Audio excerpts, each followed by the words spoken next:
And I could tell it was like this football player, like his big booming voice from like across the library. He goes, these girls are laughing, and I just hear from across the whole room, this guy goes, "Hey, yo, shut the oh, I'm trying to study."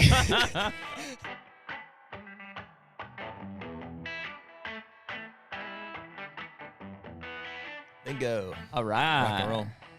Back in action. Heck yeah, man. Episode. It's good to see you. 10. Really? Yep. Double digits. I don't even have that many fingers. Holy cow. You don't have that many fingers. Wow. Yeah. That's insane. Number 10. It's like March 19th. Right? It is March 19th. Yeah. Holy cow. Rocking and rolling, dude. Getting closer to shed season every day. We're cranking. And all kinds of seasons, actually. Every season. It's been a long week. Hell yeah. It's been a long winter. Yeah. Been a long winter. Yeah. It's, well, I mean, yeah, I drove 22 hours this past weekend to Atlanta for that race. Oh. Screwed up my foot. How did you do in the race? Was it actually a race? I got 10th place overall as guy. Wow. Out of how many? 70. Cool.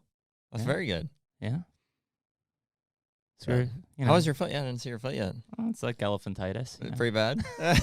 It could be worse. Does it hurt when you're walking on it? No, it's gotten better. I mean, that Does it still look pretty bad? yeah. I mean, it's swollen. It's not purple and Mr. Deeds like, but I remember big bruises. My dad used to always get bruised when we'd race motocross. And somehow it always got connected to his like groin in some way. It started in his like ankle, and he's like, "Look at I've got a." He's like, "Jared, look at this bruise runs all the way up my leg here." I was like, "How does somebody even bruise like that?" I'm pretty sure your leg's broken.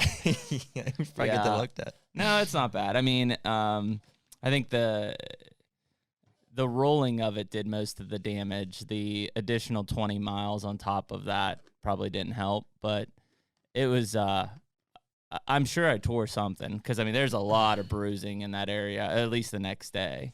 So you finished the whole race.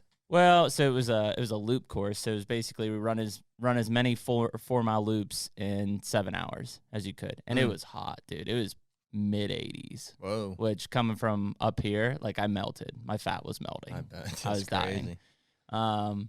So it was just run as many. And so we, Emily and I, the plan was just to run together. Like it's a fun run. She's running 100-miler in November. So it's just like a training thing for her. How's that going to work out? It'll be fine. Okay.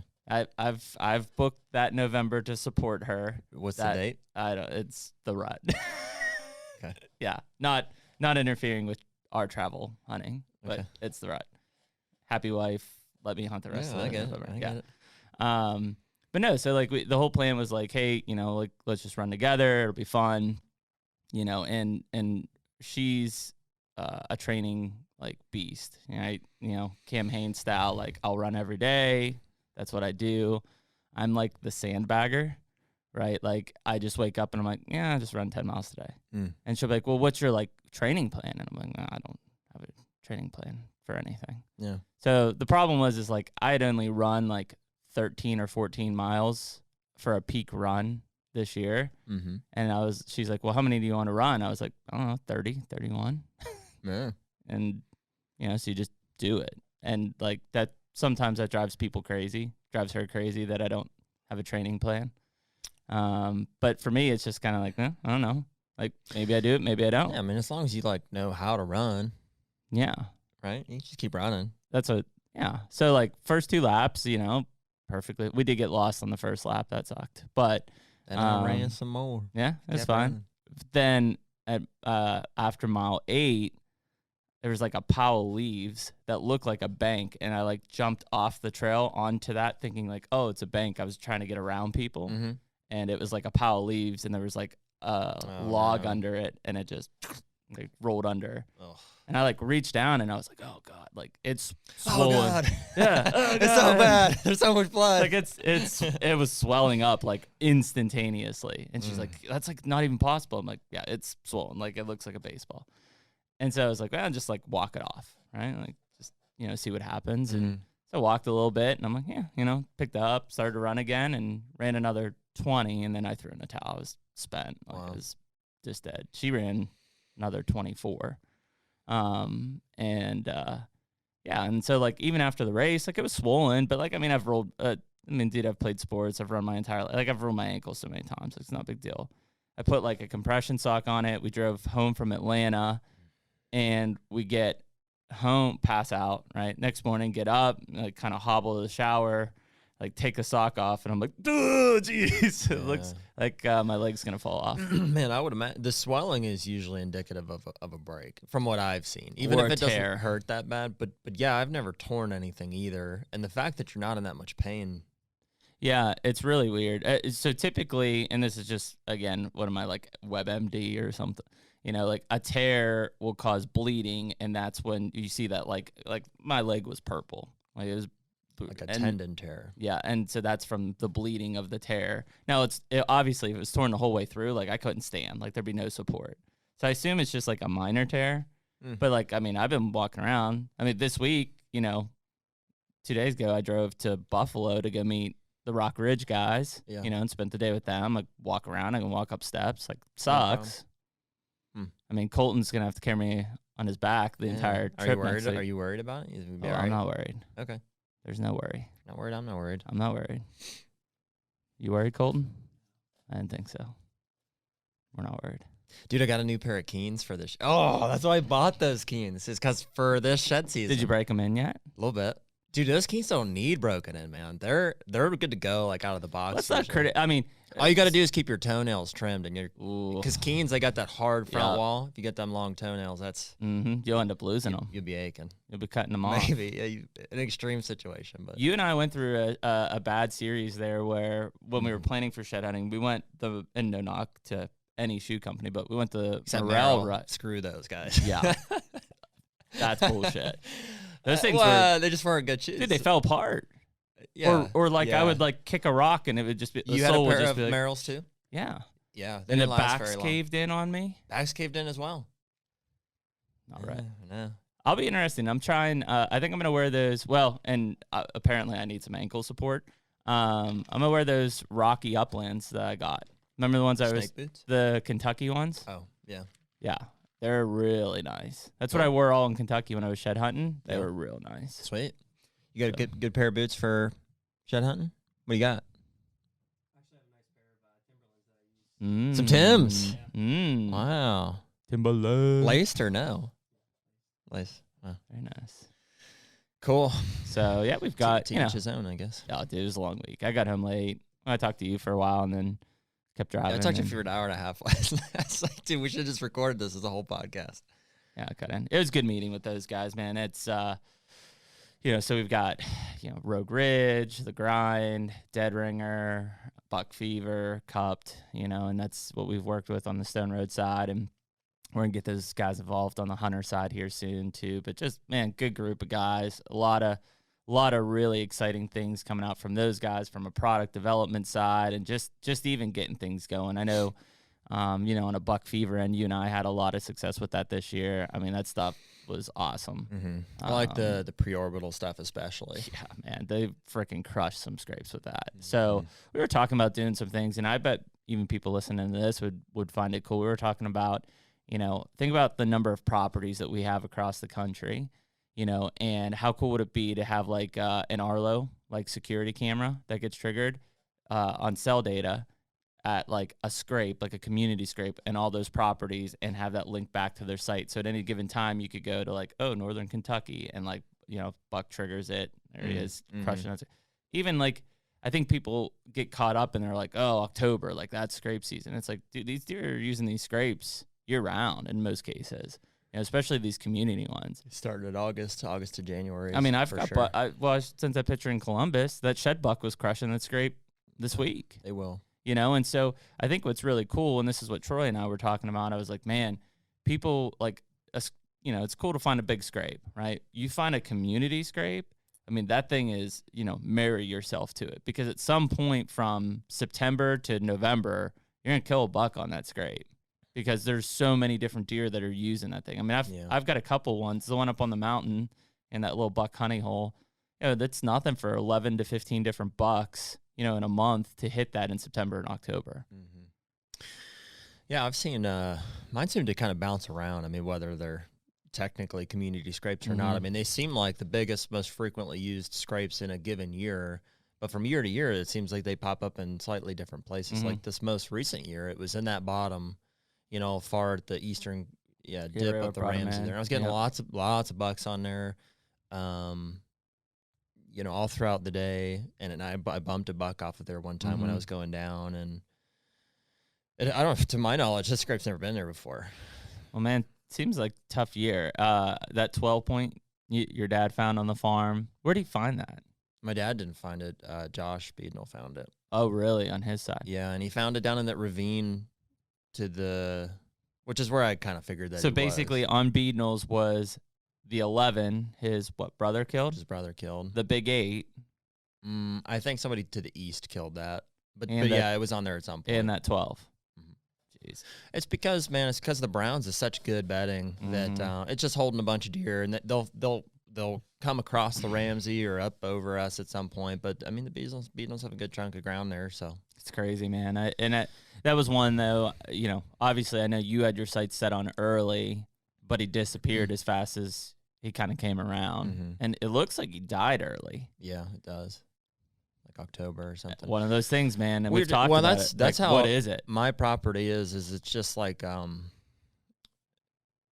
it seems to be when it's good, but like these bucks are like they're bedding on like the Browns, and like some of them are on us, I guess. But like whenever we have good summer food, we've got lots of bucks on the property, and I've got on mineral and stuff, I can pick them up, and I can usually get some good footage in the summer type of deal, and they'll hang around through the first 2 weeks of the season usually, and then that's it. And then after that, it really starts to fall off, unless we've got corn or something, and still, it just depends. Yeah, it just gets harder. It's really crazy to think that. I mean, the more and more we've studied those deer and those movements on your farm, like the more it's like, man, that 2 weeks, and then past that, it's like shit. It's tough. Oh, I mean, it's fun to be able to be like, okay, well, this is my best window for this farm, and now that we've got some other options, it's like, okay, cool. I know when it's good, I know when it's not. Let's try to figure out, how to fill the rest of the time. Well, and I mean, that's it. I mean, shouldn't be an issue. Well, I mean, yeah, you think about it, and that first, you're like, okay, cool, it's the first 2 weeks. Well, dude, at the end of that first 2 weeks, it's October 15th.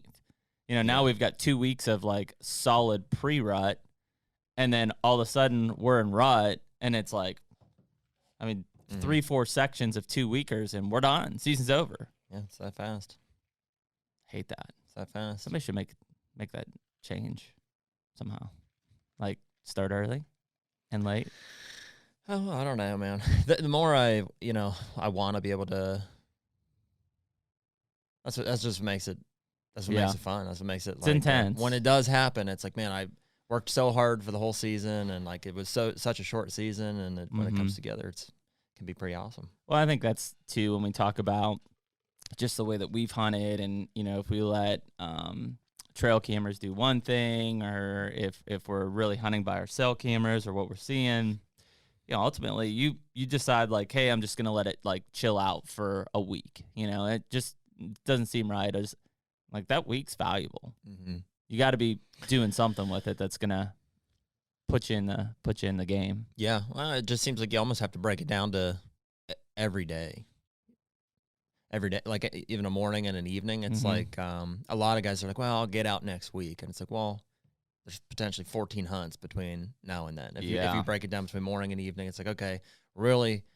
Yeah, it's 10 to 20% of your season. Yeah, pick your shots a little better and, get out when you can get out. Well, and I think that's going to be our strategy this year.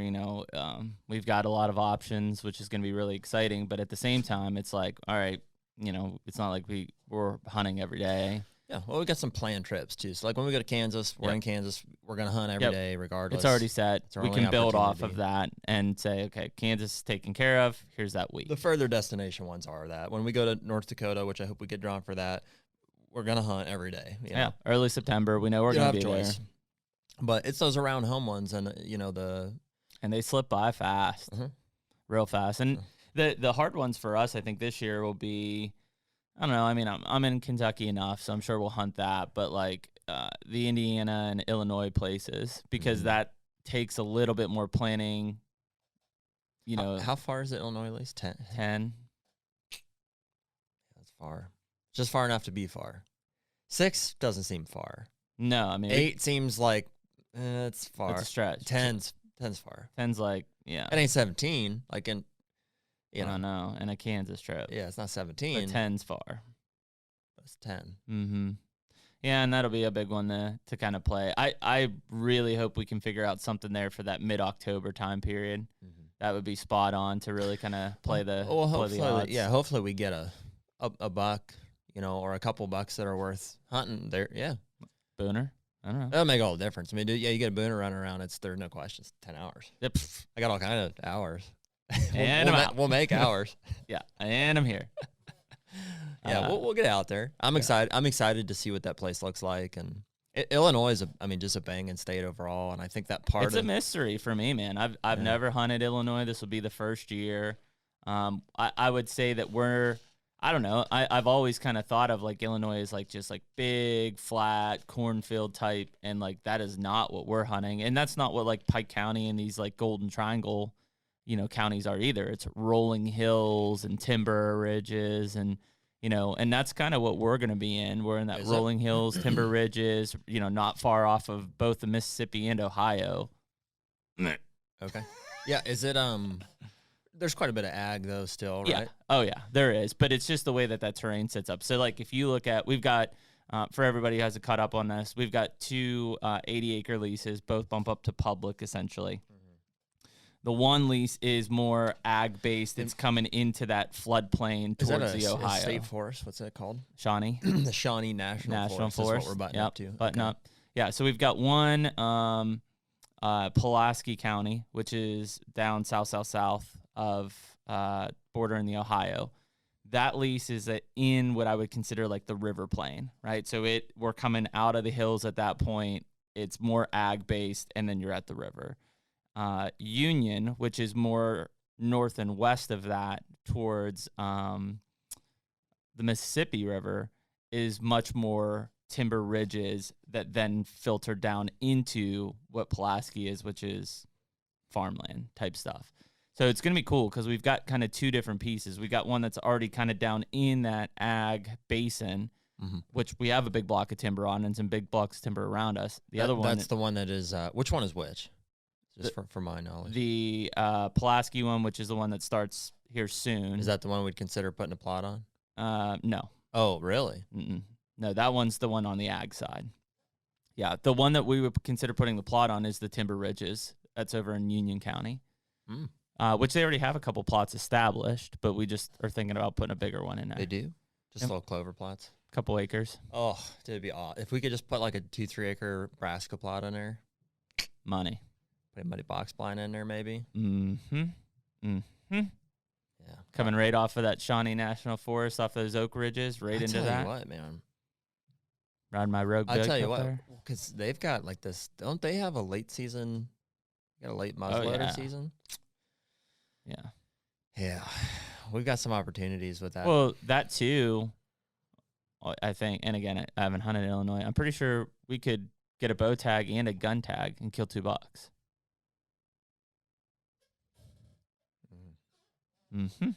Opportunities. Cool. Well, yeah, I'm excited to get out there, and so I can already feel my wife like death staring. Like, she's like, "How many tags?" I'm like, man, dude, it's been cool. I've been putting in just work with Margie in our business, and so she doesn't question it. She said, "You deserve more tags." I was like, "Wow, really? Thank you." You're like, "Did you see this folder?" Yeah, you haven't She's seen like, the folder clearly. What folder? Never mind. I'll get more tags. I got more tags. They're all right. Yeah. Shit falling off the ceiling. It's our absorption.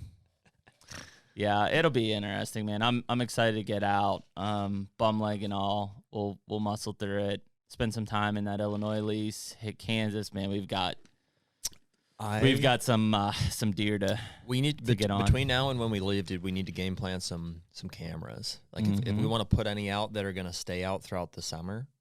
Yeah, dude, I'm tempted to take one down like to the ants and put it on a mineral block. Let's do it. One.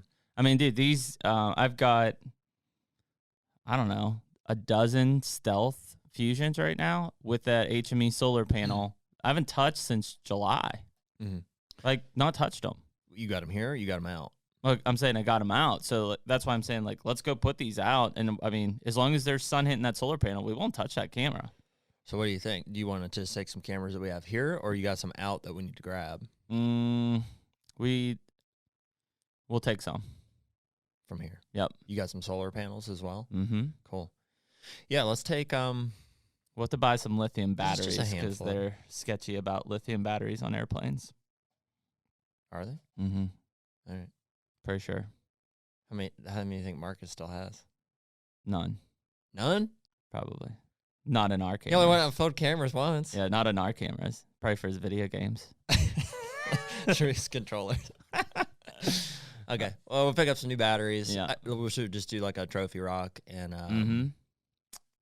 yeah, that'd be cool. Yeah. Something. We'll get some mineral out there. Do we have any cameras to pull aside from the one down on the ants that I got set up there?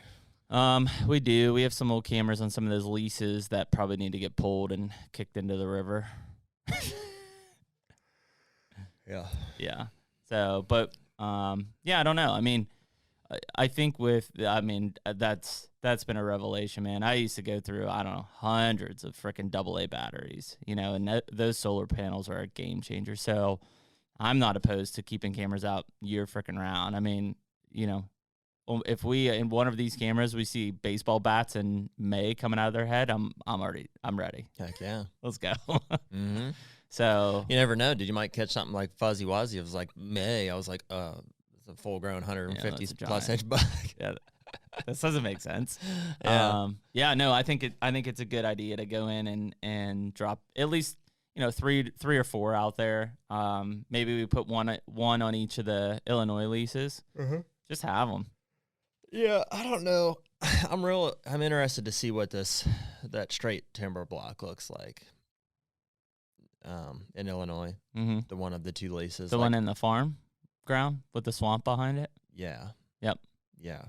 I'd just be interested. I mean, you never know until you get out there. I mean, what these places actually look like. You went down to this one in West Virginia last week, and it's no good. Yeah, Colton and I had donkeys attacking us. Mm-hmm. So Yeah, a little misleading. I'm optimistic, but especially because there's so much public land around there. But just northwest of that piece there, I mean, I've looked up. It's a destination. Like people go and Yeah, it's like cypress trees and kayaking and swamp donkeys. it's what I don't know what to expect, if it's like even huntable ground or if it's just like literally is it all flooded timber, like thousands of acres? I'm just gonna put Colton in some waders and just let him roll. Yeah. Put a drive on. Well, so we'll figure out what we got to put a drive on it later. Yeah. He's just walking through the cypress trees. Yeah, I don't know. I think We'll send Weston out there. yeah. Oh, dude, he's already. We'll just put him in a kayak and just like push him down. Like, all right, dude. No, I think that northwest corner is the obvious funnel, right? Coming from that thick timber and that swamp into this bigger block of what I assume is more mature timber with some ag around. That's one of the reasons that I am optimistic. like that's a good having spot. hunted Illinois. The bummer is like you look at something like that in Pennsylvania and you're like, oh yeah, here's like the obvious funnel. Yeah. And you get there and it's like nothing. Like there's a box blind all around and it's like whatever. My hope would be like in Illinois, and I've seen this, is it is what the map says it is more frequently. So we'll go out and it probably will be.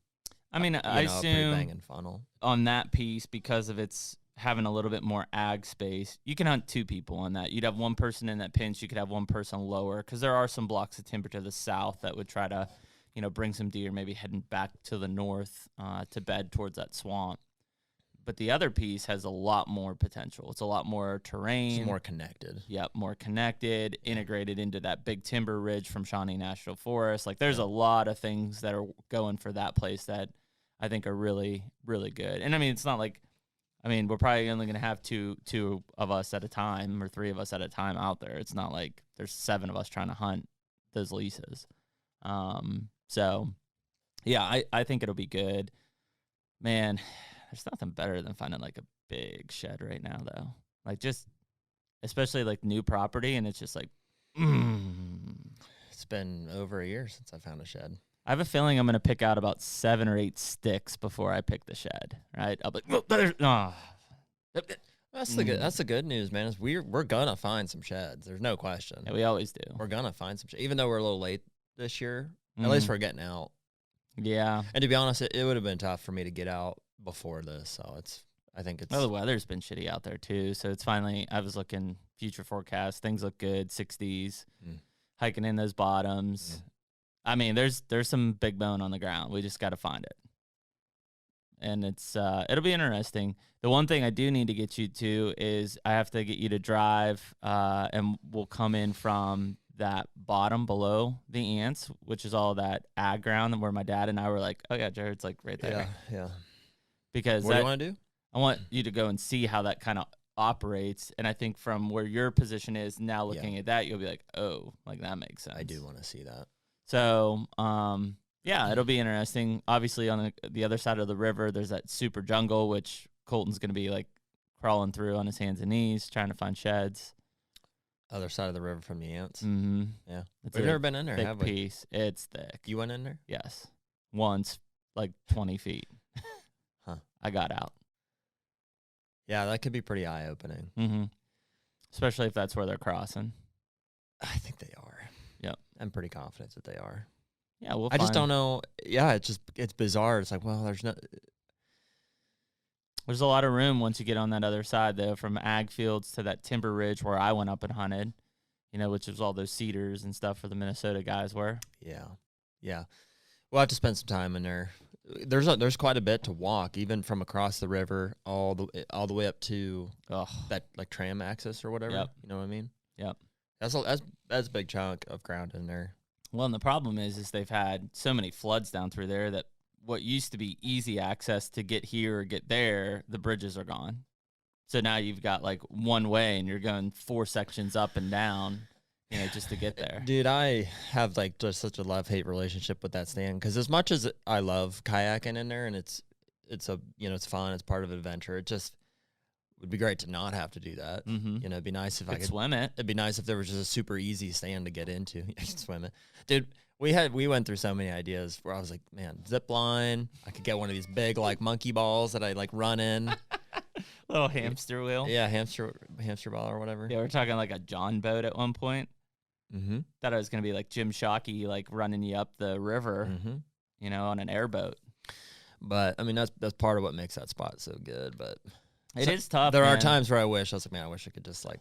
We've got several of those spots down there, and good chance we'll find sheds, like even over at Roberts to the north and stuff. Like you could literally be standing across the river from like an amazing spot. You just can't get to it. Mm-hmm. Like you literally would have to kayak and or zip line across that thing because there's no way you're walking from the other side to it without just blowing the entire place out. Now shed hunting, whole different. Like we'll just blow right through there, but like you're 50 yards from like that's the pinch. That's where I need to be. Can't get there. It's impossible. Why can't you get there? Because of the river. Because of the river. You're saying, yeah. Yeah. Yep. Well, you can only get where you can get to, and everything else will. And you can tell when people can get to something easy. Remember when I this year I biked back to that spot, and it was like just all toward to shit, like acorns everywhere, rubs, and it was a new spot. And I'm like, put a camera up. I'm like, this is solid. And then you and Pat went back, and you're like, yeah, there's like 17 tree stands, like. Oh yeah, right in over that the spot there. Yeah, that does seem to be the case with Kansas public land. Is that easy access is hammered? It's just kind of like it's bizarre how like you think about the woods and it's like there's no structure to it or whatever, but like they all have a similar type of a template. Like they all are along the river. They have an access road. There's typically like a food plot or something close to the front. There will be a trail where you start to think it's getting good, and then you will find the first ladder stand. And then it will be like a block of cedars, and like there will be one tree stand, and you almost figure out how to scout them real quick, more for people than even for sign. And I mean, that's really what we've been doing is like if we can walk into a place and we see any like tree stands or sign, it's like, well, this is blown. You're done. Get the hell out. Yeah, maybe not any, but you can usually tell. Like those ladder stands are somewhat of a deterrent, but it's like, okay, that's if somebody's humping a ladder stand a mile back in there, I'll let him have it. Yeah, he earned it. Yeah, he earned you get it. But, Or else, but every once in a while you'll find like a pretty fresh setup, and you're like, oh, somebody's been here recently. Like, so That's why we run and gun. Leave no trace. Mm-hmm. No sign, like a ghost in and out. Yeah. Yeah, I mean, there's plenty of places though, man. The number of people that we've met down there, it's kind of cool now. Like we've got like, I don't know, maybe people call us like the Pennsylvania posse. It's possible. Oh, I see. Like You know what I we mean? call the Michigan guys. The Minnesota dudes. Yeah. Yeah, we're like, yeah, the Minnesotans. Probably. You know? I wonder what they call us. I don't know. Probably killers. Pennsylvania. I doubt. Probably not. They're like, those guys wound a shitload of deer. Yeah, who knows? We've high graded since then. Yeah, I don't know, but it is funny because like we know every time we go down, there's going to be a big group of Minnesota guys down there, you know, and we talk to people at the local motels, and like, I mean, guys are bringing in big bucks from Army Corps public land, you know, and it seems like it's not. I want to like judge them like like these guys aren't good hunters, but like a lot of these guys are just like, yeah, just like, you know, pushed in there, found a scrape, you know, found a good corridor, set up, rattled, and like shot a 150. And it's like, Jesus, that's awesome. Good for you. Damn it. Yeah. Yeah, it's easier to kill bucks in Kansas than it is in Pennsylvania. It's just a fact. And I mean, I've lived on those maps, you know, on Onyx and stuff looking, and I found a couple last year that I thought were like, these are the spots. That one I found, it was like that big drainage ditch goes up into the private. It's just thick and gnarly. I was like, oh, this is awesome. Get there, and it's like a state park trail. Mm-hmm. There's like people doing yoga and riding bikes on it. I was like, man, Yeah. no big bucks around Boots here. on the ground are invaluable. I think that's one of the biggest reasons that we, you know, make such an effort to get out and shed hunt and again to go out in the September or whatever to hang stands. I really think that Kansas's success is truly, at this point, we've narrowed down like, hey, this is the week to be here. It's truly hinging 100% on weather. 100%. Yeah. If that weather is hot and it's shitty, we're done. Yeah. If we punch one tag, it's been a hell of a good week. Yeah. But and I don't, it's been very few times that we've hit that thing right. The year that you didn't draw, I think we did. It was cold, it was snowy. Even when it warmed up, it was 40s. Yeah. And I mean, there were deer everywhere. We all had chances to kill bucks. We punched 2 of 3. But like, it literally is so crazy to think like, you know, everybody's like, oh yeah, of course weather's going to affect deer hunting. No, I mean, it like make or breaks a whole week of a hunt during probably the best time to be in those woods. Yeah, it does seem to. And it's tough, man, because it's not uncommon to be out there and it's 70 degrees in mid-November. Yeah. You know? Yeah, and it's tough because you got nothing to do but hunt. It's like it just Put the time in. becomes a grind for sure. But that'll be interesting about Illinois because, like, you know, I don't know. I mean, how obviously if it's 75 degrees, I assume it's going to suck. Let's figure this Illinois thing out. What's the living situation? What logistically, how are we gonna? How are we? We're just there for a day, so we're gonna find a hotel. Yeah, so we're flying into St. Louis Wednesday night. So we're 3 of us. we're gonna work during the day. 3 amigos. And then we're gonna fly out Wednesday. I'm at my desk right now. Yeah, definitely working on spreadsheets. So the 3 of us will fly out to St. Louis Wednesday night. Yep. And we'll probably we'll get a rental car and we'll probably drive towards Illinois. It's only like an hour from St. Louis. I mean, we're right there. The problem is once you get too far out of St. Louis, they're nothing. Like there's no places to stay. So we'll probably drive a little bit out of St. Louis towards Illinois, get a hotel. You're saying the hotel's only an hour from the lease? Or the airport is only an hour from the lease? Oh, okay. And then we don't have to drive very far at all. Yeah, so we'll get right outside of St. Louis, get a hotel, and then next morning get up Thursday. So it's Thursday morning. Go to the lease, start shed hunting. Weston's gonna come meet us if Mama allows him. Shoot, you know what? I need to get some stuff from my parents' farm. What do you mean? My binos are up there. It's not good. No. My GoPro's up there. I'll get up there. It's just an excuse for me to go this weekend. I'm trying to go Saturday morning, I think. That'd be good. So, anyways, we'll get there Saturday or Thursday morning. Weston's supposed to come meet out. us down there. How far is it from Weston? He said 3 hours, 3.5, 3 or 4. Yeah. Okay. Somebody said on the call. He's like, I'm gonna get up at like 3 o'clock. And I'm like, it's all right, dude. Yeah. like we'll get there at 8. I gotta make Colton breakfast in 8 the or morning. 9. He'll still be sleeping. Yeah. You eat breakfast, Colton? Yeah. Jared can't miss a meal. Yeah. He gets angry real fast. It's true. Especially if we're walking all day. We got to make Mhm. sure that preparations are. Dude, that's what Steve used to hate, man. I would just wouldn't eat, and I would just keep going, just keep walking, and he would get so mad at me. I'm like, "What's wrong, dude?" He's like, "I'm hungry, I'm tired." No, once we're going, I'm fine, but it'd be nice to have some fuel in the tank. Mhm. Little Yeah. Mickey D's. Ooh, little McGriddles. I'm more of a steak. Was that number Schmegel. 9? More of a number 9 guy myself. Yeah, I don't know about that, and I think I'll run right through you. Make sure you have your TP with you. That's the most solid thing they got. That is not the most It solid is thing. for sure. What you want to stay away from is like those burritos. And Breakfast torpedoes. Yeah, you do not want those. That's not good. Yeah, I'll probably buy Weston some. flaming hot. Yeah, hey, we'll buy for this guy behind us. He wants this and that. So yeah, we'll go out. We'll be there in the morning. We've got all day Thursday. That's a cool thing. Where do you want to start?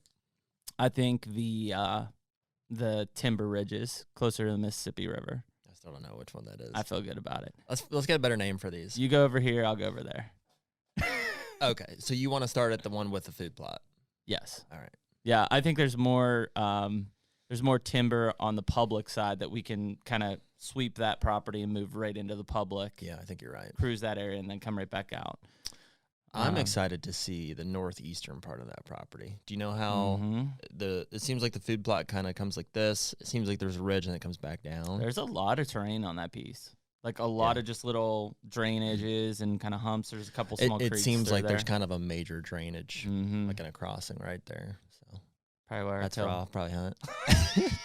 What were you gonna say? Oh, nothing. Yeah, you go ahead. You know what? There's another good one in the southwestern Uh-huh. part of the property. Oh, If you follow the property line like all the way out, I'll put my dad down there. or whatever. Yeah, that looks like a good spot too. But Yeah, so we've got all day Thursday, hunt all that, shed hunts in public. I mean, really, it's just we got to get the feel of what this thing's like. We're gonna know where deer are moving, what the surrounding area looks like. So we got all day to do that. We do have to figure out: are we doing mobile podcast? Mobile podcast? oh, because we're not gonna be here next week. Probably. Mobile podcast live from the Motel 6. That'll be a challenge. It's a good thing you're here today, Colton, so we can figure out how to reset this thing up. It's HUNTR. Yeah, we're not probably taking all this stuff. What do you want to take? Mevo. Maybe our wireless mics. Okay, I'm game. Colton. I like to talk, so Live from Motel 6, it's Motel HUNTR. 6. Yeah, that's fine. Mm-hmm.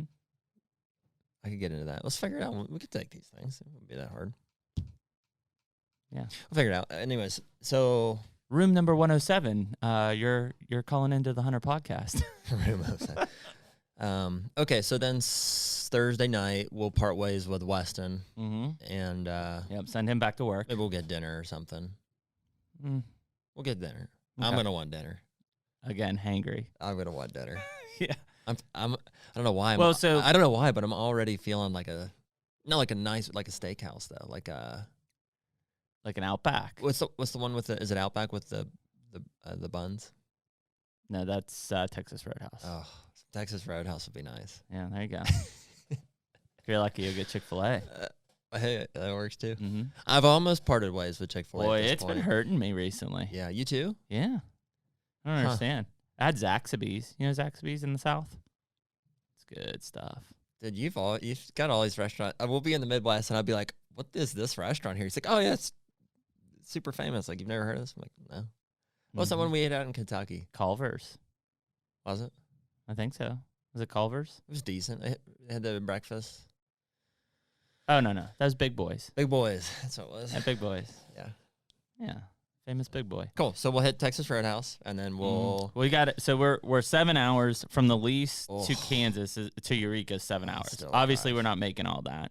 I was thinking we would get to somewhere between Columbia, Missouri, and Kansas City on Thursday night. Stay there Yeah. Friday morning, get up and finish the 2 to 3.5 hour drive back straight to the props and go.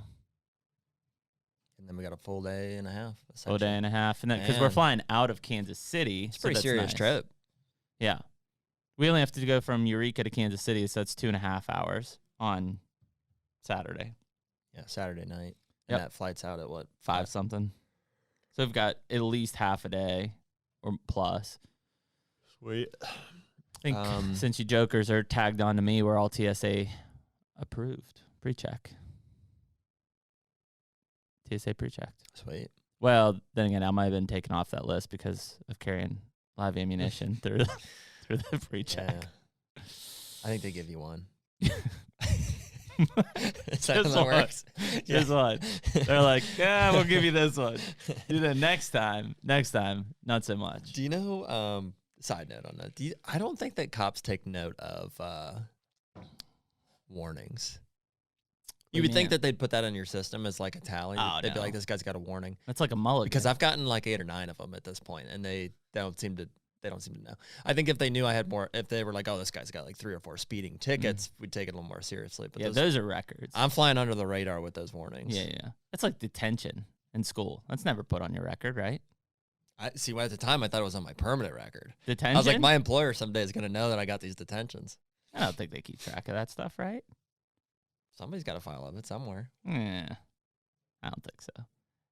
In-school suspensions, is there such a thing as a out-of-school primary? suspensions. Is there like a file on us at our schools? Like a detention database.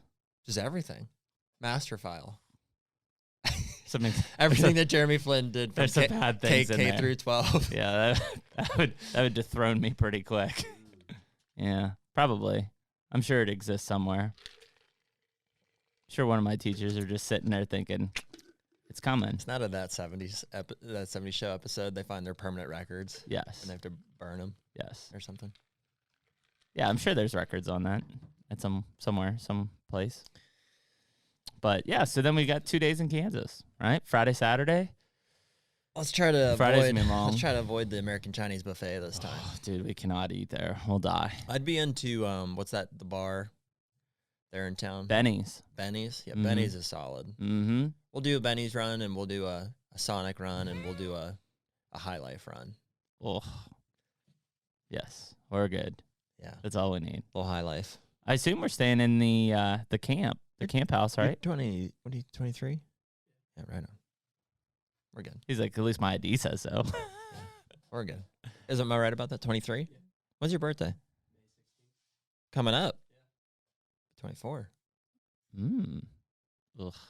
Be 37 in like 2 weeks. Holy crap. I know. Thanks for making me feel better about it. 37? Yeah. What? I thought you were like 35. No. Wow. Yeah. Yeah, you are.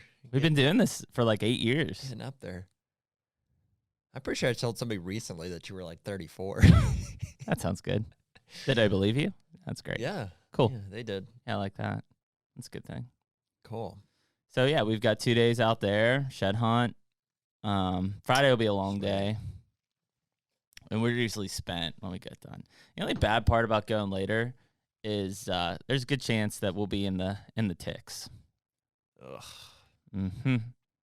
Actually, somebody was Scott up on the mountain was like, yeah, I went for a walk the other day, pulled one off me. I'm like, God, it's ridiculous. Let's do some permethrin.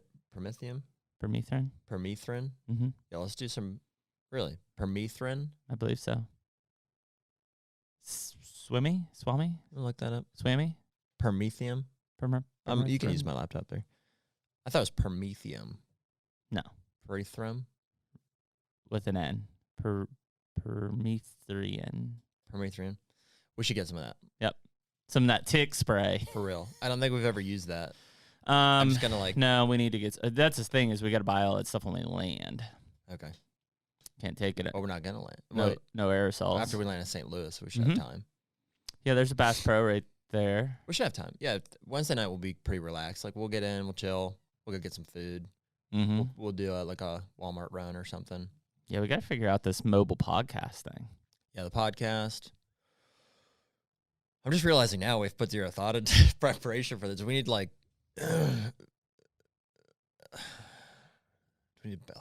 Okay, we'll put a list together here. Live from St. Louis, it's HUNTR Podcast. Guess what? We don't really need a whole lot. I mean, No. we got to pull the cell cameras together. We got to figure out where to get mineral, find a co-op or something, or like a store.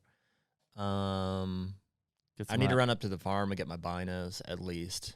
Uh-huh. Yeah, that's Make sure critical. we're good on boots. I would definitely bring a pair, Colton, of if you have like chaps or just like like heavy brush pants. Mm-hmm. Yeah, we get into some pretty serious stuff out there. Yeah, honey locust thorns the size of your fingers. Yeah, I've been wearing like my straight up like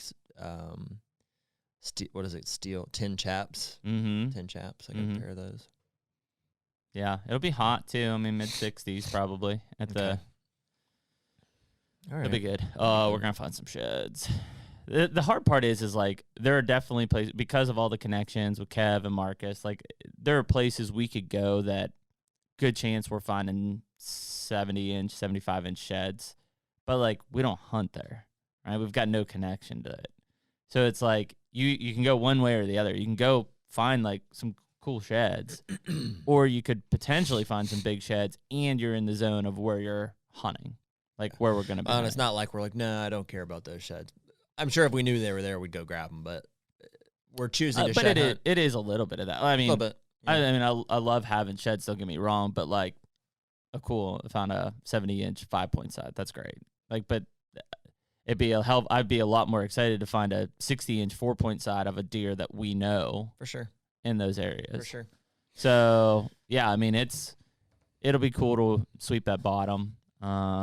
Be able to walk through all that stuff. That's a big walk. Do you see us doing anything Reevaluate more it. than that? I bet we could spend the whole 2 days from the one, like from start at PP Mm-hmm. and come all the way down up to that railroad access on the other side of the river from the ants. Mm-hmm. The only other thing I'd like to do is sweep Roberts. And Roberts. Yep. Yeah, obviously. Other than that, I think Obviously. obviously, Man, it would be nice to find that 3-year-old I saw the last day there. or that big 9 that showed up, like 2 weeks later. That big old buck, wide buck. The 9. Down in Roberts. Oh. Man, it'd be nice to find that the 9. Oh yeah. From Yes. Yeah, or dagger buck. I mean, dude, there's split ear. there's a lot of them still. That- I would love for Split Ear to come back and be because he was big. He probably took 10, 12 inches off this year. You know, went from 150s to probably 140s. That's so bizarre. He's just old, man. Deer get old. Somebody's got to kill him. Mm. Yeah, who knows? I mean, it's crazy. You know, the one deer that I would love to find, and I have a feeling it would be in a bad find, is the giant 9. That deer disappeared That's what I'm talking about. 2 weeks before. That's what I'm talking about. The deer that disappeared I thought you meant like the big 9 that showed up like late, like I'm the one talking that about was the 9. the big 7. And then he was now he's a 9. From the ants to now on the flat, that big 9. No. You're I forgot about him. Oh, yeah. That's a beast. That It's- deer's got 13-inch G2s, I bet. We got too many 9s. Yeah, I would love to find him, probably even more than this other one. But the big 9, you know what I'm talking about. Yep. From the 80. Mm-hmm. Disappeared. Yeah. I mean, that deer was all over 170. I feel like even though it's only a 170, somebody killed him, we would have known. So I have to believe he either lived and he moved out, or he's dead somewhere in there. He seems like one more than any other that was held up on Bernie's. He's there every year, man. I've been watching him since 2018. 2018, we had him in there a lot. Dude, we gotta get another look at like right behind her house. There's no other way for this deer to be filtering from the 140 and from Bernie's down into that piece of public, which we know Find they split are. brow down there, maybe. From the scrot. Oh yeah, Mm-hmm. there's a lot of bucks out A there. lot of bucks. It's hard to keep track of. Yeah, that 9 though is that's a deer we've got a lot of history with. We've watched. I mean, we knew every year we're like, all right, he's 140s. Now he's pushing upper 150s. This year he's all over 170, and I mean, just a freak. Like Mhm. that's a big buck. That deer's got super tine length. Just Yeah, there insane. should be all kind of horn to find down there. I would be surprised if somebody hasn't walked at least a couple Mhm. portions of that, but Oh, What dude, the but heck? shed hunting's so hard. I mean, even if you have 1 or 2 guys, like you're walking a trail, if that antler's like not right there on the trail, you're not seeing that shed. it's tough. You know, so I mean, who knows how many antlers we typically walk past. I mean, I walked, 5.5 miles in Kentucky a couple weeks ago. I didn't find shit. Like, Yeah. Well, the fact that we find, year-old sheds is pretty indicative of that. It's like what we walked here last year. well, dude, I mean, we found white whale sheds from like 3 years. Yeah. It's like 3 years That's before one of the that. coolest sets I think we've ever found. Because Yeah, they were untouched by, squirrels and stuff. And Just they were sitting in a field together. This buck that he killed a couple of years ago. Killed it in 2014.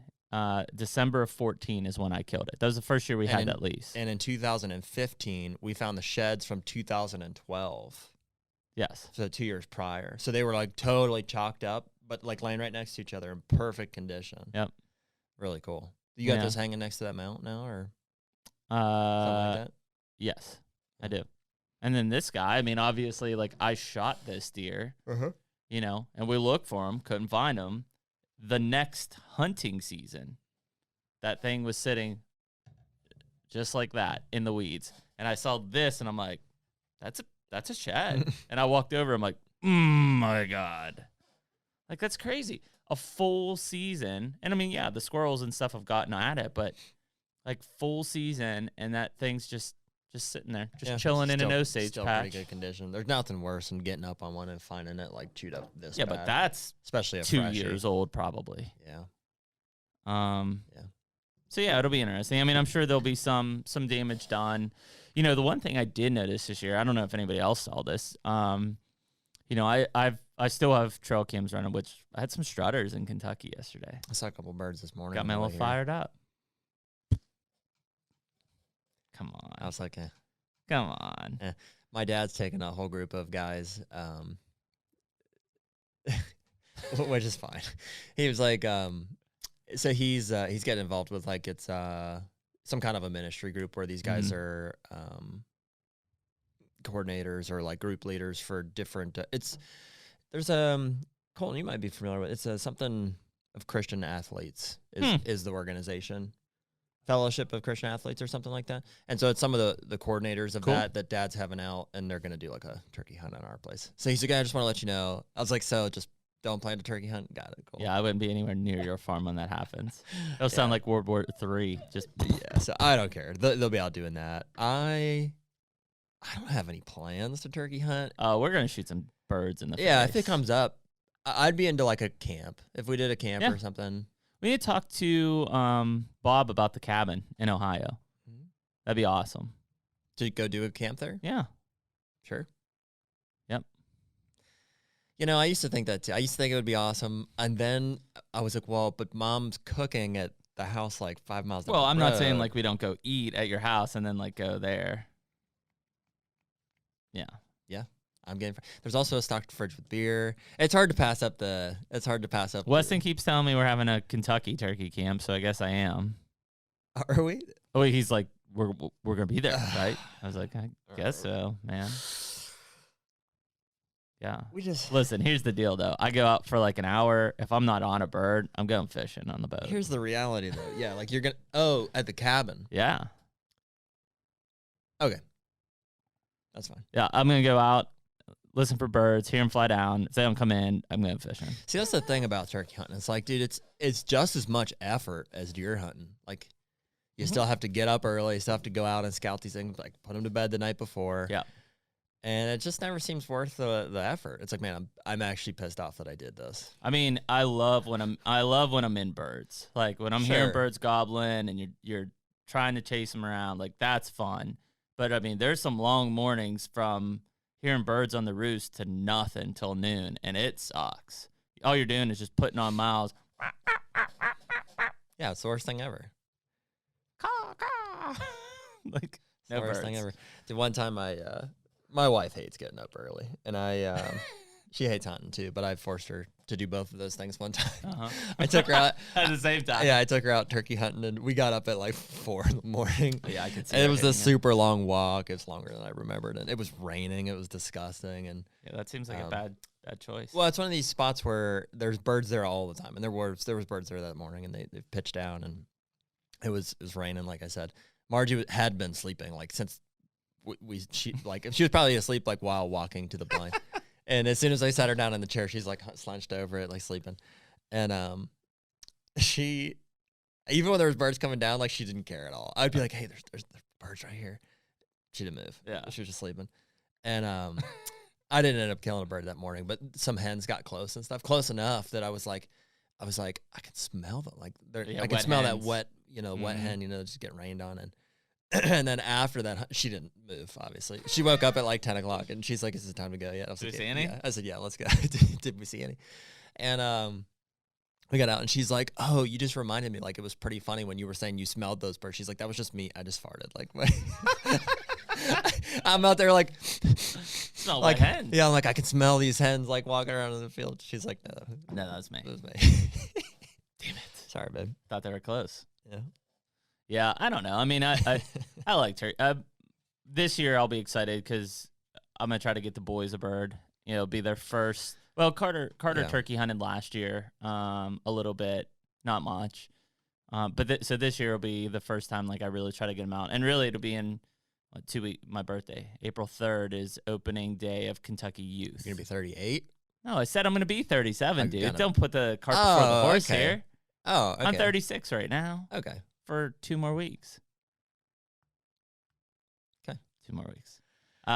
So yeah, that's opening day for youth in Kentucky. I'm gonna try to get them a bird. Sweet. So that's kind of my goal this year, is just to get them out and hunt. And that new Kentucky lease is loaded with birds. Should be good. That is a lot of fun. As a kid, I can remember as a kid having a lot of fun hearing the birds. Well, it's hard for deer. I mean, because it's a lot of waiting and maybe and not sure. Or even if it's getting up in the morning, it's kind of nice because the action happens quick. In the evening, you'd be sitting there 2 hours and it happens in the last 20 minutes. At least for turkey hunting, like I feel like we get out there, like when we're walking into the blind, those birds are gobbling already. I feel like that's one of the biggest differences between hunting deer and hunting turkey is if you see a deer or you see like the buck that you're hunting, Yep. there's a good chance you can, it could happen. Oh yeah. You can call at him, or he's already on the trail. Yep. It's like, okay, we're in the game. If I see or hear turkeys, it's still probably not going to happen. Oh yeah. Yeah. It's still probably, like they're right there. They're like Yeah. 45 yards. I remember that as they're a still kid. probably not coming. Like I'm sitting in a tree, that bird's 30 yards from me, gobbling his face off. I mean, Yeah. hundreds of times in a tree. I'm like, this thing's dead, right? Yeah. And then like he pitches down the whole complete opposite way of me. Mm-hmm. What the hell, man? Yeah. And then it happened again and again. And every once in a while I would get Yeah. lucky, but not often. And then after all that, like heartbreak, when you do finally kill one, it's like, cool. huh, Yeah. sweet Got one. bird. Got one.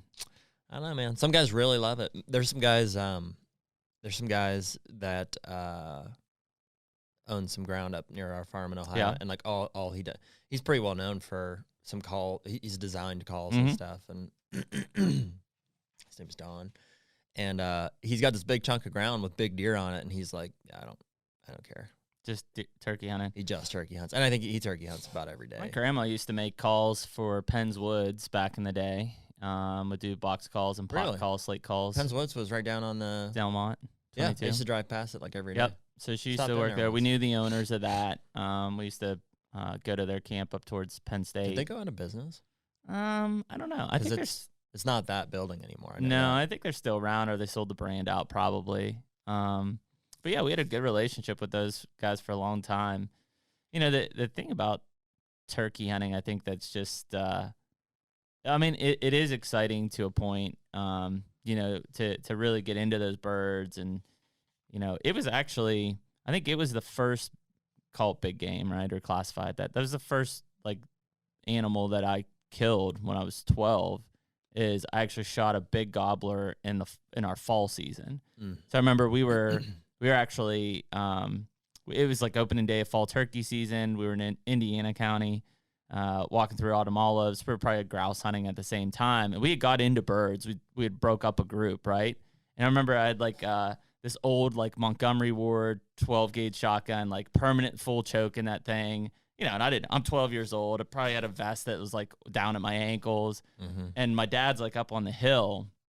I'm just walking and I'm on a logging road. And like, I look and like out of this like autumn olive, like bird steps out. Like shit, like. And I didn't even think like how far it was far. Yeah. And I just pull, pow, and it goes down. And I like run, like falling all over myself. And like I get down, and it's like, it's a big gobbler. And somehow I hit the damn thing. I have no idea. Well, then, like, you know, turkeys are tough birds, right? I'm like headlock smashing it with my gun butt. And this thing would not die. Wow. You know, I could not kill this bird. You know, my dad comes down, it looks like a wrestling match down there, you know? And, but it was like, holy cow, like I killed a big gobbler. Like, this is awesome. And I think I killed one like the next year in spring. I was like, man, like this. And then I went for like 6 years and I didn't kill shit. Yeah. You know, and I hunted them and I was in birds. Like every morning before school, I had a spot that there were birds that were roosting up by this water tower, and I would sit below and they'd either pitch down or they wouldn't by me. Yeah. And it was like just a drought for a long time there.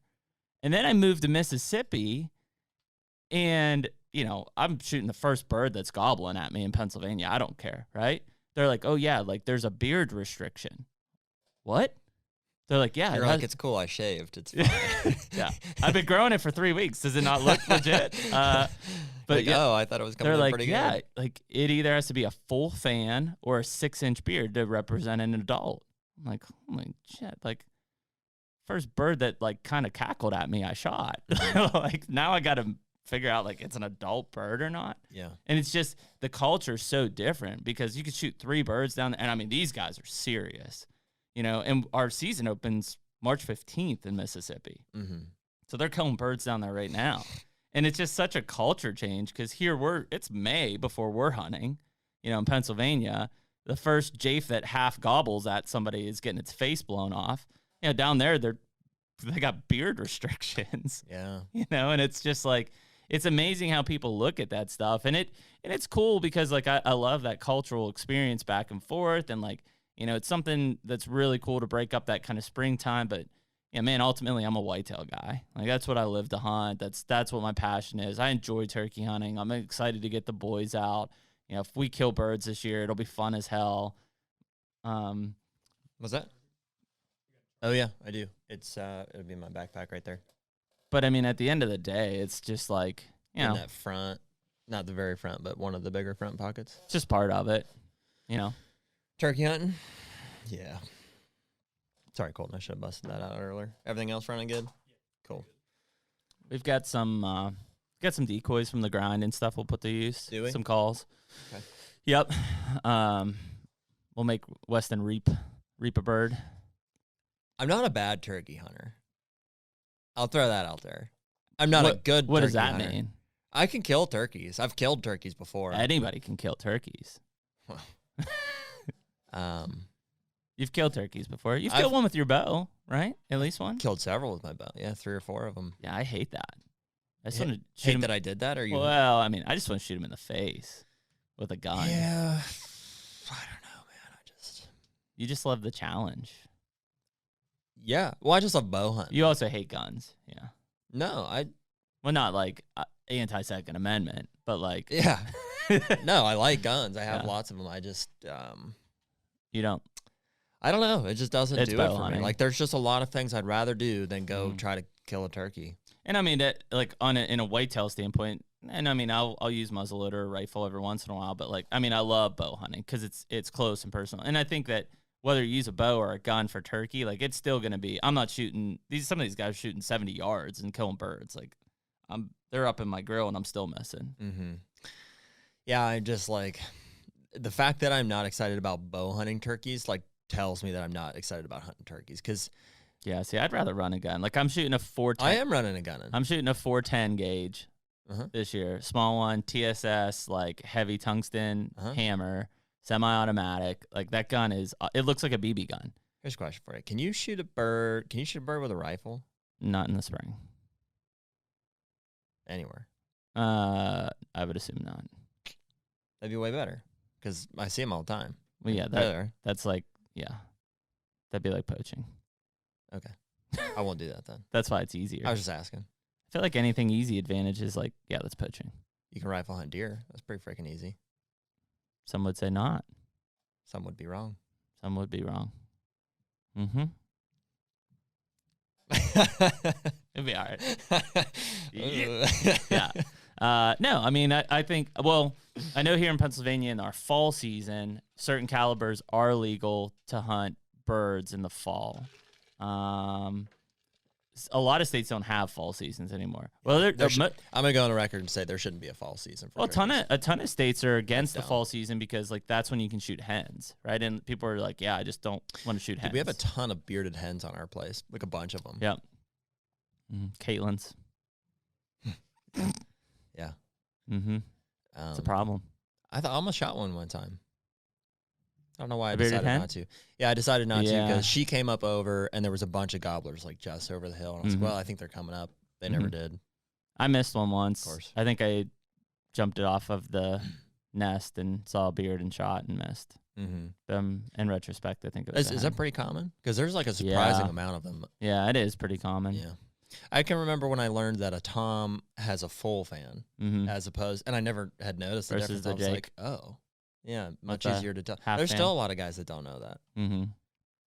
Yeah, I mean, I've Good had to know. From a distance, if you're seeing birds fan out, if you can throw binos on them, if you'll they have know. a full fan, it's a tom. well, and a lot of it's got- times, I mean, not everywhere, but like, you know, rarely are you going to see like a group of 4 or 5 toms really coming in together. Those jakes are the ones that are going to be. I mean, you can in early season especially, but those jakes are the ones that are just like pop together. Yeah. You know, and typically, at least on an approach, at some point, those toms are going to go into full strut. Those jakes are just coming in. They don't know what they're doing. Yeah. That's what I'm hoping happens for the kids. A couple jakes come in, and I'm like, blow them. Dude, I did have fun turkey hunting with Alex. Was that last? That was 2 years ago. Probably 2 years ago. We had fun hunting because Alex had never, maybe still has never killed a turkey. I'm not sure. But we had a jake come in on us like 2 days in a row. And eventually I was like, dude, just kill that jake. Like he's got to go. He's got to go. And Alex, I don't know what happened to you. Like, Were you guys bow hunting? we were bow hunting out of a blind. And I think he couldn't get his bow drawn. Yeah, that sounds right. Something happened where it was like not good. And this jake busted us. And he was like, yeah, which was embarrassing because at one point he was like literally like 5 yards from, he was like looking in the blind and it just didn't work out. But yeah, it'll be. I've killed some turkeys with my bow, not in a blind and stuff, and it's definitely doable. Yeah, it's still a challenge. It's just like I just get fed up with like, man, how many times can I like set up and they're coming and then it just doesn't happen? Well, see, that's why like when I run and gun, and it's different. Like I grew up hunting in like the call it hills and mountains of Pennsylvania, and like I mean I put boot miles on every day that I turkey hunted. I mean when we went out, like we were running and gunning for miles. You know, chase like bird gobbles across the holler, you're gone. You're going after them. Then one gobbles back here, and you're back on this one. I never really hunted like farmland or anything like that. Like the birds I hunted were in timber or old strip mines, and I mean you were running and gunning the whole time. And I like that style a lot. I can't do that with the boys yet, right? They're still too young. But, you know, it's something that's still I enjoy doing because you cover so much. And it's kind of like shed hunting, right? I'm just covering ground, man. I'm learning the land. You know, I'm running into big scrapes and rubs and sometimes finding sheds. And it's like, that's what I enjoy, man. It's just out like going. I dislike walking to a blind, sitting in a blind, calling at a bird. I hate that. Like, I feel like that's just, like, one, I don't like being limited like that. Like, because if that bird doesn't pitch down right, like, it's like, okay, cool, we're leaving. Yeah, I mean, if I knew it was going to work, I would prefer that. Like, I like the concealment of a blind, but it just never does. I mean, sometimes it does. I don't know. I just love the run. I just want to cover ground. I'm impatient, that's why. Yeah, I know. Yeah, I don't like sitting there for too long.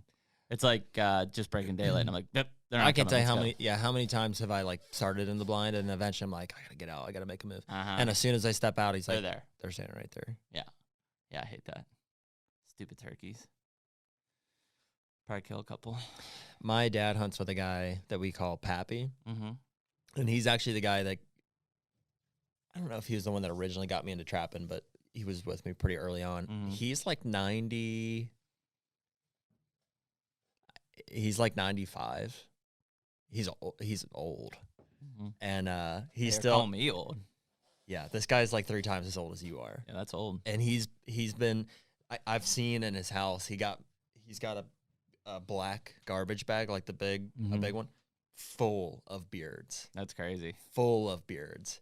His thing is like when he dies, like at his funeral, he wants everybody to take a beard. It's like an Indian scalping turkeys. It's amazing. Yeah, that guy hunts turkeys. Yeah. Has- Yeah, people love it, man. Yeah. I mean, like look at like Michael and those. I mean, not that Michael doesn't go out and hunt other things, but that dude lives to turkey hunt. Yeah, he likes turkey hunting. You know, just that's what he loves to Yeah, do. we still like him. We do. Yeah. It's cool. You're right. I don't know. It's just fun. It's fun to bust people's balls about something. You like turkey Yeah. hunting? It's like, I just think less of you. It's fine. Yeah. No big deal. You can't kill big bucks. It's cool.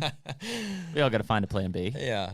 It should be reciprocated. Like, there's stuff I do. It's fine. Yeah, they're like, oh, cool. You like to like sit in a stand and Yeah. ambush deer? I'm like, Stupid, yeah. They're stupid like, deer huh, hunter. Yeah. Cool. I get it. It's fine. yeah, that's all right. Why don't you put another bag of corn out? Hey, man, people like what they like, and there's no. Yeah. No, I think it's cool, man. Like you said, I'm excited to get the boys out and just, I mean, you and I have talked about it. I don't know how many times in the last handful of days. I just wanted to be in the woods. I'm dying. Feel claustrophobic in this civilization. I need to break out. Yeah. Yeah. There's not much in Eureka, Colton, by the way. Eureka tornadoes. Not necessarily the ones ravaging the town, but the actual high school. I slept team. through my alarms this morning. I set one, which I've been doing lately. Not good. I set 3 for like 6:25, 6:30, and 6:35. Mhm. Wanted to be up and leaving by 7 o'clock. Mm-hmm. Get here 15 minutes early. Mm-hmm. I slept through all 3, or I might have shut them off, and I woke up at like 7:04, Oh, wow. 7:05. Did Margie even move when your alarms were going off? No. Yeah, I didn't think so. So I rallied and I got here pretty quick. But in the process, I was like, "That's the shirt for Yeah, today." Eureka That's the tornadoes. shirt for today. Frequented by real tornadoes on occasion. Mm-hmm. Mm-hmm. That's Kansas for you. Where was I? I was going somewhere with a turkey hunt. Are you going to turkey hunt this year? Yes. With the boys? Just Well- with the boys. Yeah, I mean, at some point, I assume I'll get a wild hair and just go, whether it's at Scott's or down in Kentucky. I recall where I was going with that. It's weird. I was telling you, I think last night on the phone, it's like you almost forget that like I'm a hunter. You know what I mean? When I am Mhm. just like at home, like working, or just we get into a grind where we can't get into the woods. Oh, It's I like know, you man. you don't forget, but it's like you don't feel like yourself Well, or dude, a it's- part of it. what And it- then when you finally get back into the woods, it's like, oh, Yeah. this is I mean, what it's March 19th. Like, I feel like deer season was years ago. Can't even remember The it. cool part about a hard, long winter, though, is like we're almost halfway there to the start of the next one. Shed season's that official kickoff for me. And I know we're technically in it. You and I just have been lamed and, don't do anything. I mean, dude, we're going to be hunting in 6 months, April, May, June, July, August. 5 months. 5 months.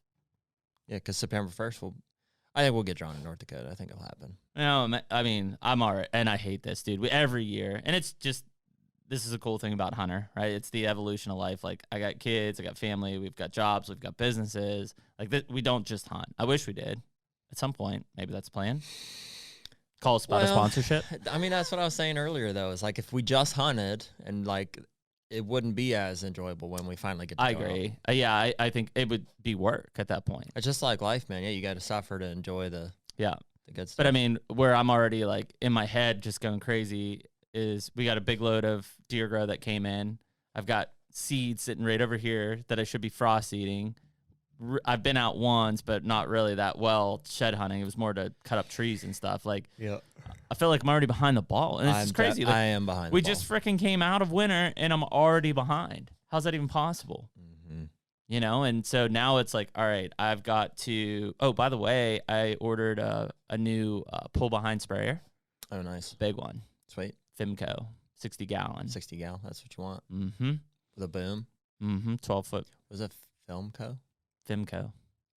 Wonder if that's what I have. Yep. Might be. They're good. Got it from Forestry Color is Suppliers. the frame, do you know? Red. Yeah, that's what I have. Mm-hmm. Be a good one. So I bought that. It's expensive. It's got big wheels though, like beefy wheels. Dad bought the last one, I'm not sure. It's like $1,000. But I'm gonna spread a lot of deer grow. Spread a lot of seed. Mm-hmm. how things grow. But yeah, look, I mean, I got seed over here. It's ready to go in the ground. What do you got over there? I got deer grow. I got some Clover? yeah, clover. Well, actually, so I've got 2 different mixes. Alpha Rack Plus, Whitetail Institute. So alfalfa, clover, chicory. And then I've also got their Edge, which I've used once. We used Fusion. Yeah. Remember our Fusion came up pretty well? Yeah. Fusion is just a clover and chicory. Clover chicory. So this Edge has got alfalfa and sandfoin in it as well. Sandfoin does a little bit better in the later spring. So I'm going to try to seed in and see what I can get in the frost seed side and then just try to chemically manage it. But there's a chance I could see myself going in and actually planting one of those. I just hate planting it now because I know I'm just going to diss that shit back up in July or August and plant annuals. Why? Because I don't like to. I've got limited plots where I'm putting this stuff right now, and so I'm looking for straight mass biomass. Put some nitrogen in there, anyways. It's not bad. Yeah, I'll pee on it. That's ammonia, I guess. Urea. Urea. That's what I was thinking of. Yeah. I did pretty good on like our fertilization and stuff last year. So like I think that most of our plots are in decent. They're ready to be seeded and stuff. Dad's been just more self-sufficient, I think, on getting those plots in and stuff, which has been nice. What's the plan this year, you think? Are you planting it, or do you have perennials?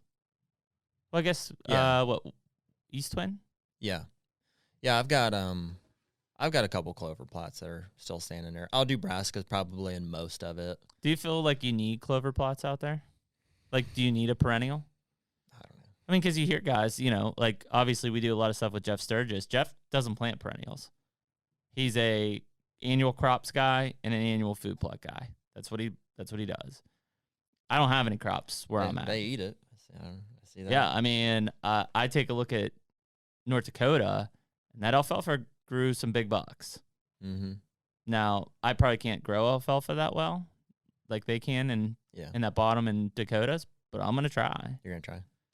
Yeah, Why I don't know, man. I just kind of mix it up from year to year, just whatever. That's what they plant in the Saskatchewan. We're gonna plant that big bean field again, which will make a big difference. Yeah, that's about 8 acres of beans we'll put in there. We'll do. I am gonna try to plant a bean. I'm brassicas. gonna try to do 1 or 2 bean fields at Scott's on the mountain here, and if that fails, I'll just come in Nebraska them. Mm-hmm. Just get in Nebraska. Yeah. Worst case scenario, you can always do oats. Mm-hmm. Yeah, some sort of green field. Or rye. I mean, we talk about time and hunting and trying to cover all these different places and stuff, man. When it comes to like food plotting and stuff like that, that's a ton of time. I mean, it's a lot. Especially if you're traveling and moving tractors and stuff, and that's gonna a whole different story. Well, it's just we got too many.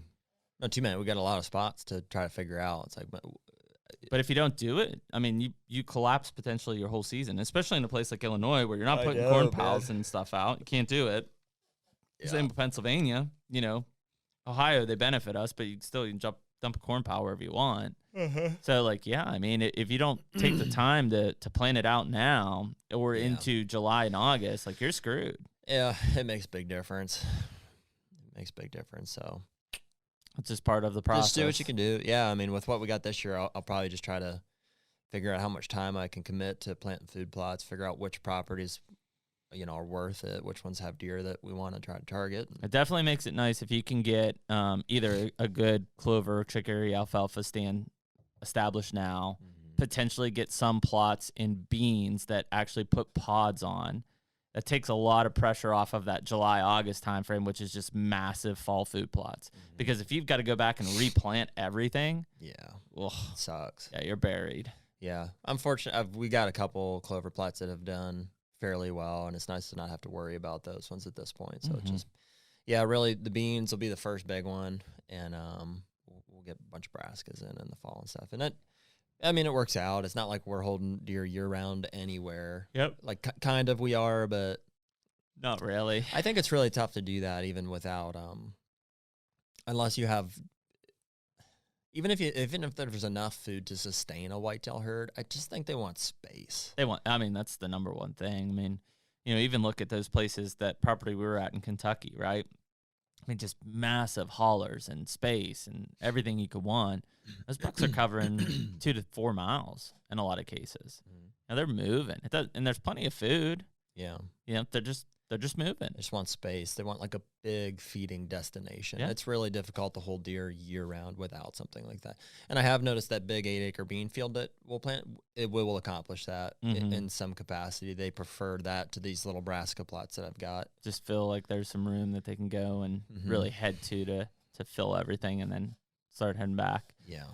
Yeah, it'll be interesting. I mean, I saw, at least in Kentucky, there were earlier this month, between the 7th and the 12th of March, I had several deer still holding in Kentucky. Wow. For whatever reason. And I think even before one of our cameras died that needs to get kicked in the river in Kansas. Was it Moultrie? Yeah. I think in like the 5th, 6th, 7th of March, I had 2 or 3 bucks holding down at the Ants. So, I mean, in early March, they were still holding. You know, and I assume they're dropping now. I've actually seen a couple in Columbus that are budding. Wow, like that.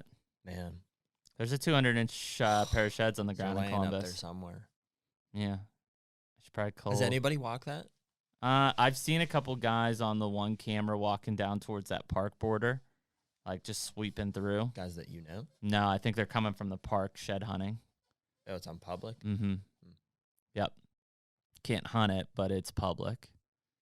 So, but up in the other ones, no. And there's been a bunch of deer up in there. So, I mean, those sheds are laying somewhere up there. You gonna try to make time to go up there? Or? Yeah, I'd like to go back and like just kind of reset those cameras or do something with them. I mean, they're fine with where they're at. The one in the bottom needs moved. I didn't see shit on that this year. Yeah. So at least yank that one out and maybe put it on one of the other spots. And if I did that, I might as well go out and walk. So, yeah. And that's a quick trip. 2.5 hours, probably. We gotta get up to Bob's, too. Mm-hmm. A lot of places, man. I know, running out of time. Before we know it, it'll be thick as hell. Yeah. Green and thick as hell. Well, dude, maybe while I'm here today, we should run through some of your tags. Mm-hmm. Yeah, I got to stack them up. See what you got. Your folder's thicker than mine. Colton, I've got Montana. Don't act so impressed with one state. He's like, oh, wow, really? Wow. Montana was probably the most expensive. It's not a real tag. It's just an application. Yeah, I put in an application. I'm getting preference points. He's not hunting. It's my second year. Arizona, North Dakota, Wyoming, Utah. Utah. Colorado. It was the first for Utah. Colorado. And then Kansas and Iowa. Iowa will be coming up here pretty soon. Over the counter, Illinois, Kentucky, Ohio. Utah is the one I need you to start putting in for. Yep. Wyoming will be in September. Yeah, I have one from Wyoming last year. Me too. Mm-hmm. Yep. Yeah, it'll stack up. The one thing that we are missing, I think, maybe it's this year. I mean, who knows what the year holds for us is we probably need to migrate south in December, January. Like a Mississippi hunt, Alabama hunt. Yeah. Because we're toast up here at that point. Yeah. We're kind of hating life by then. I'd be up for that. So rut's just starting to fire up. Go down on the Mississippi Delta or Black Belt in Alabama or something like that. We talked about it last year. We just were. I got with time. It just COVID too. I think screwed that up. Yeah. It was like we didn't know what the hell was happening. Yeah. Yeah, that'd be fun. It'd be fun to even go down to your buddy's place there in Alabama. Is that Alabama? Mm-hmm. And, yeah, he's got a lot of big mature deer on it. Just needs to kill a bunch of them. Scrubs. That's all I'm looking for. A couple hogs while we're at it. Give me a mature buck. Kurt's one of those guys, guy down in Alabama. I mean, dude's a turkey fiend. Like, from the moment turkey season opens, he doesn't start up until... Oh, the guy?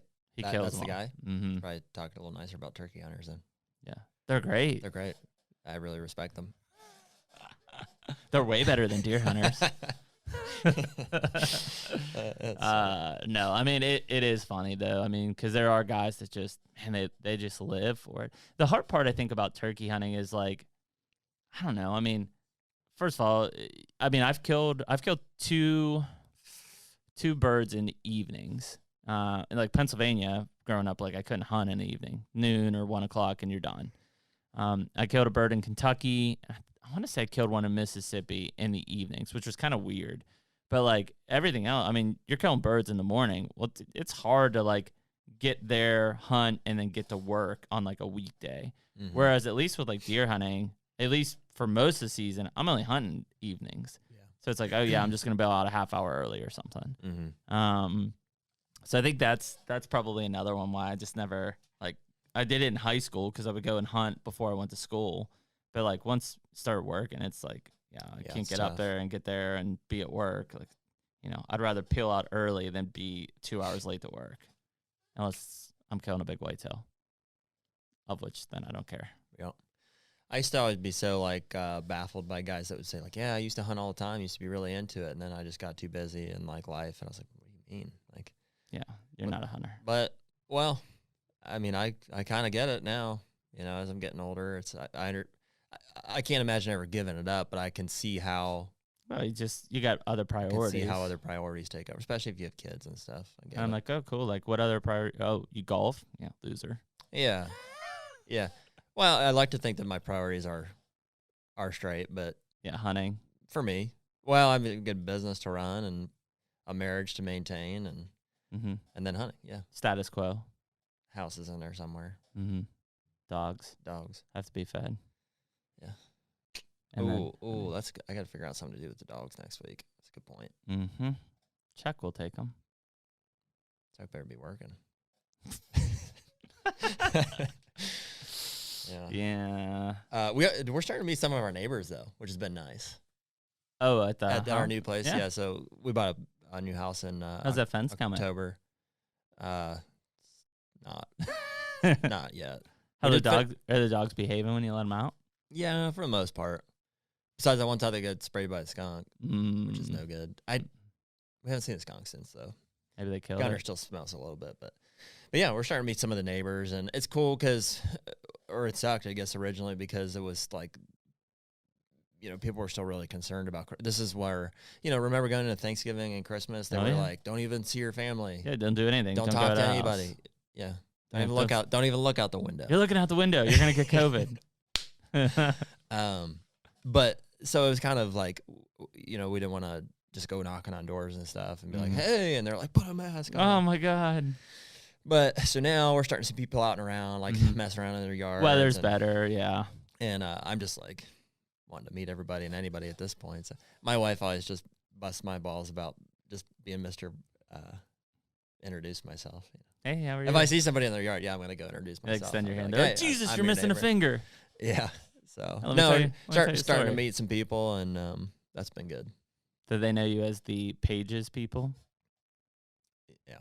It's kind of a big deal. Some of them do. The one that I met yesterday is actually just our next door neighbor that they stopped over once and they brought cookies and stuff, but we were in Kansas actually is when they stopped over. Bad timing. And I started he didn't know which business we in, and I just mentioned that we run a shop down there, and he's like, and I started telling him about it, and I was like, I told him where it's at, and he's like, and I started saying, he literally cut me off. I said, yeah, we've been in business for, he goes, 70 years. I was like, I said, yeah. He's like, yeah, saw it in the paper the other day. I was like, yeah. Cool. He's like, yeah, I'm very aware. I was like, oh. Yeah, he's like, cool. So you're going to offer me an ice cream cone or what? Like, yeah, so it's kind of. You guys like have it here or no? Yeah, it's cool. But, oh, that's cool. I mean, that's the best part about this weather. Like whether you turkey hunt or not, or like obviously got the boat last year. So I've been getting more into fishing, getting the kids more into the fishing side. I've been craving like this 60-degree spring weather. Just get me outside, man. Like I need to be out. Like I don't understand what people do.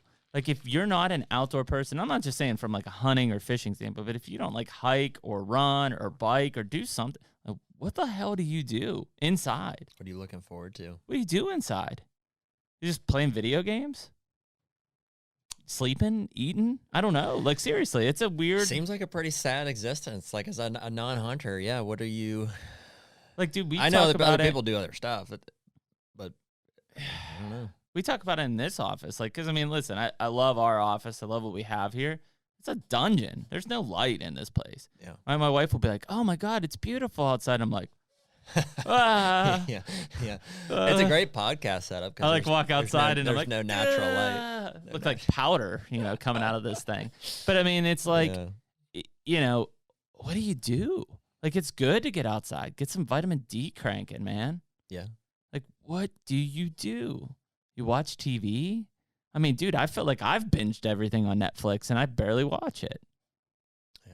I don't even have Netflix. Some shows you're missing out on. Not many. Yeah. I do. I'm looking forward to, like, Yellowstone. And that's about it. Oh, is that like National Park? No, the show. It's good on Kevin Costner. Pretty solid. Yep.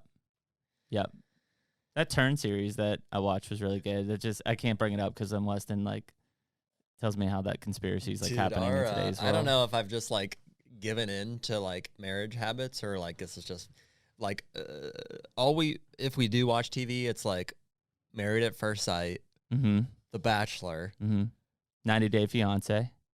That one was in there for a while as well. Are you watching the new Bachelor thing? Yeah. How's it without Chris Harrison or whatever? Right, he's not on it. Oh no, is that one out now? I don't know. No, I think they're still airing the last one. Oh, and he's in that. I won't watch it. I mean, I barely watch it as is. Yeah. No, I just think that's real dumb. Yeah. It's that's just like yes. It's your classic cancel culture thing where they called him out for something that they thought was like racist, and then I don't get it, man. He didn't either, but he apologized just like in good faith to say like, oh, leave me alone. And they obviously don't. Slaughtered him. Yeah, they just slaughter you. And then he felt like he had to step down, which, whatever. Of which, yeah. You're on like the 19th Bachelor, and I think one of 20 marriages have made it. So I think I think we call it a failure at this point. I gotta believe that like he probably was looking for a way out, I would imagine. Yes. He's like, they probably called him racist, and then he's like, does this mean I don't have to do the show anymore? He's like, cool. Yeah. That's fine. It's either Been doing it for 20 years, so.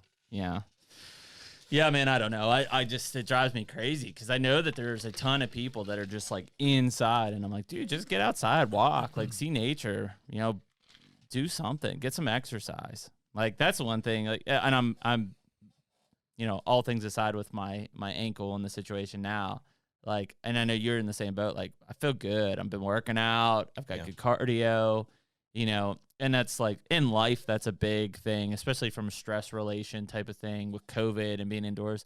But from a hunting standpoint, that's amazing. Yeah. The last thing I want to do is have to walk in with my pack and my bow and everything else a mile into public land in Kansas and be out of shape, out of breath, feeling miserable, sweaty. Well, like that's just not for fun, those dude. mule deer hunts too, man. You can't do it. It's nice to have a goal. Just go. Yeah, put the boots on and go, man. Yeah, it's nice to have like something down the road to be in shape for. And I'm not saying you got to be mountain tough or mountain ops or whatever, any of that stuff. I'm just saying just be physically healthy for yourself. Get out there, whether you're walking, like Pops is walking now. Is he? Yeah, he's out. Him and my mom are walking, doing things. And I was like, yeah, dude, I'm going to push your ass in Kansas to like get out there. Did I tell you I picked up some like bag weights to put in my bag this year? For like training? Uh-huh. Oh, yeah? So last year, because I was trying to like... You just put rocks in your bag. I found a big rock. And I think it was just a piece of concrete. Feels like 50 pounds. It had like a rebar sticking out of it. Yeah. I wrapped it. You don't have tetanus, but that's okay. I wrapped it in makes it tough. Wrapped it in a blanket and I put it in our bag there. And that worked. That was fine. It was Somebody probably thought you were like putting a baby in your swaddling. bag. Yeah. Yeah. Scary. It was probably like like 35, 40 pounds or something like that. But this year, I was like, man, that was just clunky, and like I probably could carry more weight and like to overtrain. And so I bought. There's like a company that sells like just bag weights, and so I bought them with stainless steel shot in them. And so I've got 2 bags that weigh 25 pounds a piece, and they're like yay long by this. Like they're pretty compact, so I can fit. I could carry 100 pounds if I bought 2 more of them, and if I wanted to. So. Look forward to training with that. There you go. Get the legs burning. Get the legs burning. Did legs last night. I'm just like in decent You been going to the gym? Yeah. I was real consistently for like a month.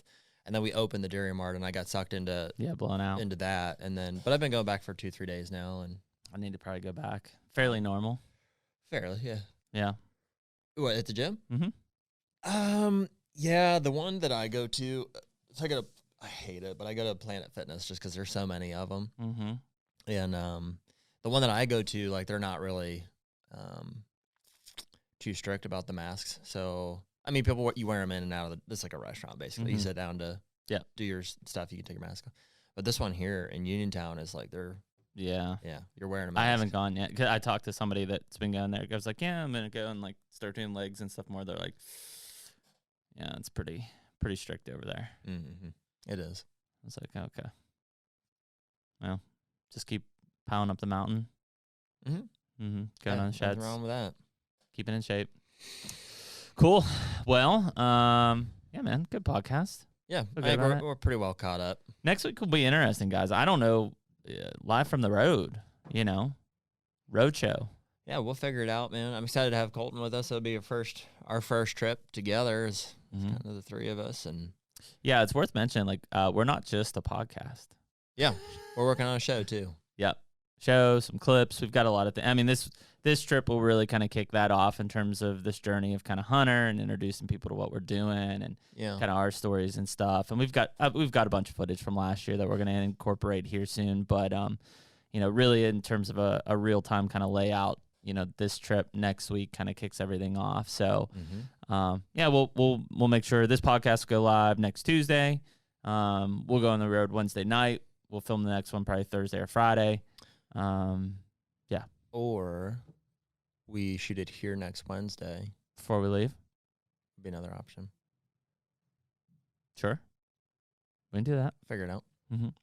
Live from Southwest Airlines, it's the Hunter Podcast. Yeah, Sir, you must put your seatbelt on. Some guy at the back's like, shut up. Dude, that reminds me when I was in college, we were at the library. And I remember, like, I was chatting these girls up that I was in a class with, and like they were like giggling and laughing, and it was like a quiet floor. And I could tell it was like this football player, like his big booming voice from like across the library. He goes, these girls are laughing, and I just hear from across the whole room, this guy goes, "Hey, yo, shut the oh, I'm trying to study." Like screaming at the top of his lungs. I was like, ooh, I just like step back into you guys are probably you guys should probably not laugh so hard at my jokes. Yeah, don't call me. Yeah.